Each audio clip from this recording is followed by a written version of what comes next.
everyone, welcome to Open Letter Movement.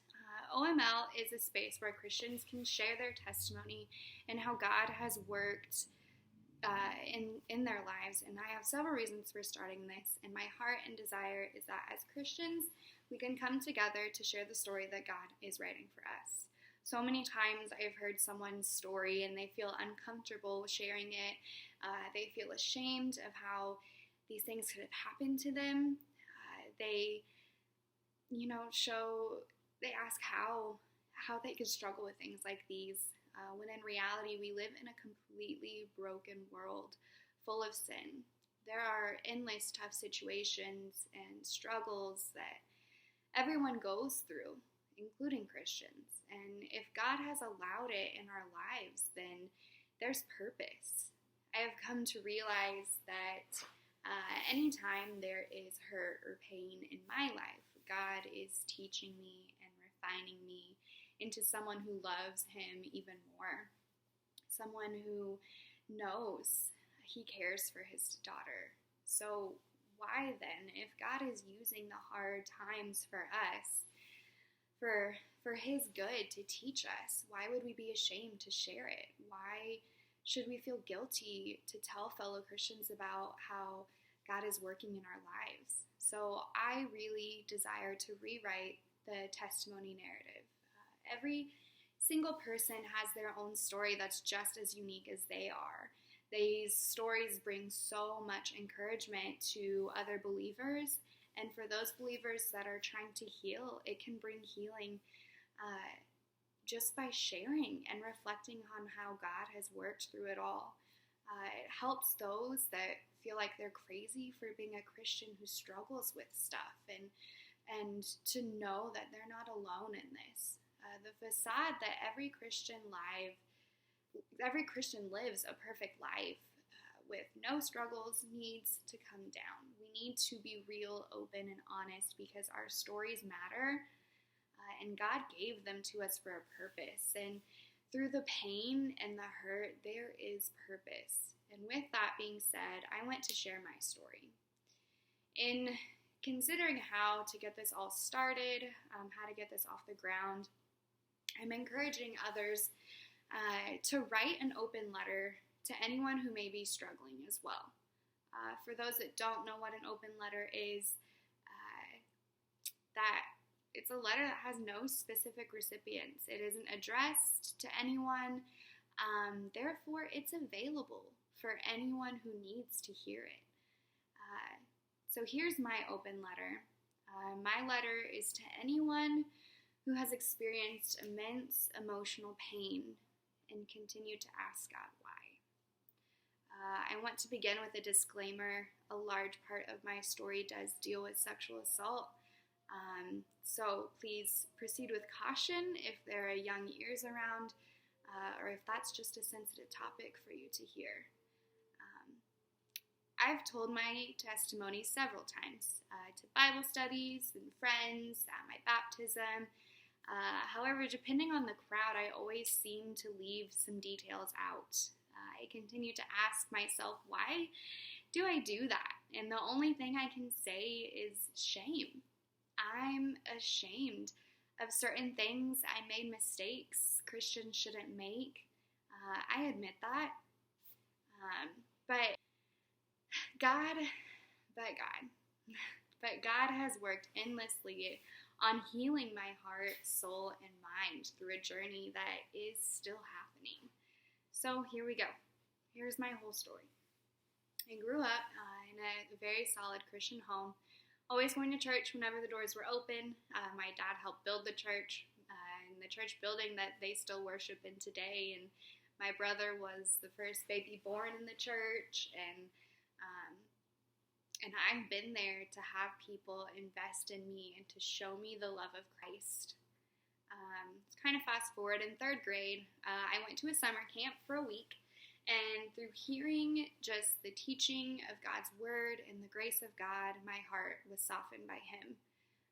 And I realized how I was full of sin and focused on the flesh, and I needed to be saved from myself, from my sin and my flesh. And I just remember going home and realizing that I needed to talk with my mom. I don't know why. And I needed to pray and ask God to come fully into my life and to help me and to save me from my sin.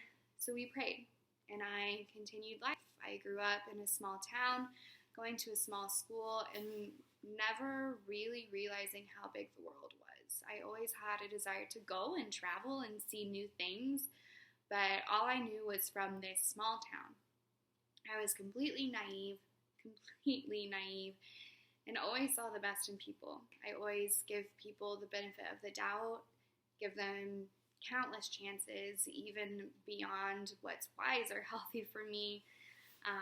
So fast forward to college, I move out. This is right after high school. I live in a house with 3 girls. I'm going to school to become a teacher, and the stress is pretty real. During this time, church that meant so much to me, and had been the only church I knew, was gone. Well, not gone, but an hour away from me. And I knew I needed to find a church in my new town, but was insanely hard to get myself to go to new places by myself. So a lot of time was spent church shopping because I didn't know what I was doing, and nothing came close to the church I knew and grew up in. So through this time, everything felt inconsistent, and I felt myself drifting from God because I was now on my own, figuring life out myself without the influence of my parents or church body. With all of these things going on, I did make some stupid decisions that made me vulnerable to this world and to sin. One night, through a series of events, some friends came over and have already had several drinks before they even come. So I decide to have a drink too. They look like they're having fun. This was my decision, and I take full responsibility for making that choice. This choice led me to be more comfortable in a situation that should have made me completely uncomfortable. It was my own home. What could possibly happen? We watch a movie, and after the movie, I'm alone with this guy who I just met, and I decided to sleep in the living room instead of my own room. Again, a decision that I made and I take responsibility for. We're on the couch, and I was just so naive, embarrassingly naive, and it's hard to say. I assumed we would just cuddle because that's what's on every drunk guy's mind. They just want to cuddle and go to sleep. We all know that that's so far from the truth. It's hysterical, but that's what I was thinking. I was not raped, but my body was violated in ways that have scarred me beyond imaginable. I remember waking up the next morning and just realizing what had happened and locking myself in my room and trying to forget, and he's still sleeping on the couch and I'm stuck in my room. But honestly, it wasn't that hard to forget because of the alcohol. I was able to completely remove it from my mind, making it into not all that horrible of a situation that it really truly was. So I continued with life. I'm honestly unfazed and unaffected. However, about a year later, I get set up on this blind date. I know very little about this guy, and again, a friend of a friend. We decide to go bowling. He picks me up from my house. He seems nice enough, opens the door for me too, sign of a true gentleman. We go to the bowling alley. There happens to be a huge tournament that's taking up all the lanes for the next 2 hours. So we decide to go to a movie instead. However, this movie doesn't start for another hour. So to kill some time, we go to his apartment, and I don't give it a second thought. Looking around, I'm amazed at the similarities we have. He has records everywhere and a record player, and that's real uncommon, but I have one too. We sit and talk and fill the time just getting to know each other. Eventually we go to the movie. The theater's almost completely empty. And I was getting a weird vibe. He was just really comfortable with touching me and made me feel uncomfortable. Through the movie, I just remember thinking, like, I don't see things going any further with him. I don't fully know why. Maybe a feeling I got, maybe God telling me to run a complete opposite direction. The movie finishes and we go back to his car. He asked me if I want to go back to his apartment or go home, which I thought was kind of weird. I made up some lame excuse to go home.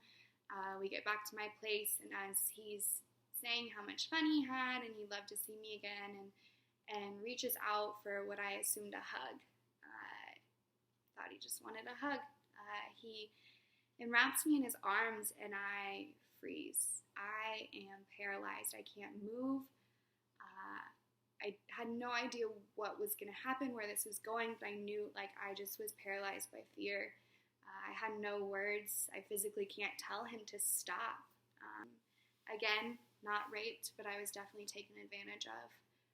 However, this time there was nothing to mask that memory of what happened. I handled the first time so well because I could forget. I could shove it away like it never happened. So I walk in the house, and one of my roommates is eager to know how it went. And I just remember running downstairs, already feeling the tears falling, and I yell at her, I'll tell her later. And I've just locked myself in my room crying, speechless, confused. Eventually tell her that, yeah, it was fine, but I don't think there will be another date. I'm just not interested. That was the only thing I could say. I was speechless. I was hurt, embarrassed. My best friend knew I was going on a date, and all I could text him was, well, that sucked. And he immediately called, and I ignored it. I didn't want him to hear me crying. A couple of minutes later, he called again, and I answered, but I still had no words. I couldn't say anything. He was beyond confused and had no idea how to help me. I wouldn't tell him anything. I just cried and eventually got in my car and just started driving, still bawling. And I was on the phone with him still, and he heard my car start, but I had no idea where I was going. I just needed to get out of the house. He kept asking what he could do, and he eventually gave up on me telling him anything. He knew that wasn't going to happen. So I just asked if I could come over. We just sat in his basement, me crying, him concerned and worried, and after a few hours, I left without telling him a single detail. He had no idea. The next day, I went to work as if nothing had happened, and the months that follow are a complete whirlwind. I very quickly realized this is not the first time that this has happened. The first time was worse. I was no longer able to shove it down and forget about it, because happening again, like, it brought everything clearly back to light. Not only was I processing through it happening once on the blind date, but I was processing it happening a year before. And so I'm dealing with both of these situations without telling a single soul. I pushed so many people away, unable to explain to them my current situation. I gave up on so many things. I went into isolation, leaving my room for school and work. My life went dark. I was full of confusion and pain, and the trust, the complete naive trust I had was gone in people. My brain switched to defense mode, that nothing like this could ever happen again. And eventually, finally, on a weekend trip with a friend, I had bottled in everything for far too long, and I broke down. I broke down in tears, and I explained everything the best I knew how to put it into words, and we prayed together, cried together, and just sat down, and that was the first step in my healing process. It was long. It took time. It took counseling. It took opening up to people and sharing my hurt and pain and the darkness that had consumed me. It even took me moving out of the place that I called home to start over somewhere else that was void of the memories that were haunting me. through my healing journey, I have learned complete dependence on Christ. I have seen him work in ways that I have never even imagined. I've now been married for a year and a half, and I never thought that my trust would ever be restored enough that I could trust someone, a male, to be my husband, that I could have that trust again. And I learned that God is in control all the time. Every single situation or trial you go through, God is fully in control. And through so much guilt and shame, God has continued to call me his precious child whom he loves and cares for so much. God allows us to go through circumstances that may shake us to our core like it did for me, but only to build us back up again through his word and the truth he speaks to us. There are many times I doubted and questioned my God and asked him why. Why would you let this happen? Yet now I know why. To draw me to him, to make me completely rely on him, to show me what complete dependence looks like. He wanted all of me, not just a section of my life on Sundays. And now his love continues to be endless, no matter the mistakes I made in the past or the ones I will make in the future. He is in control, and he continues to love me unconditionally with every part of his being, and just to be a recipient of that kind of love is just amazing. And I hope and I pray that you guys get to experience that too. That's my story. That's where I'm at today, and the healing process is far from over. It's something that continues to affect me, and potentially may always affect me, and but it's a part of me, and I am tired of being ashamed of it, tired of being embarrassed of it. Just the more people I talk to, the more similar stuff like this has happened. And as Christians, like, why are we ashamed to talk about this? Why are we concerned so much about what people think that we can't share the story that God has given us and that God's writing us, and how helpful it is to be able to communicate with others that are going through the same thing or have experienced it in the past. And so I encourage you to be bold and brave. It's scary. I debated many times this morning to not share my story and to not be vulnerable and to not be honest with everyone. But I feel that this movement needs to happen. People need to be honest, and they need to share their story, and then share how God has worked through that, and share how your life was completely changed, and yet but God. And that's my passion for this. It's scary. That was scary. I'm going to be even more terrified when I post this video. But God, I'm excited to see what he does with this.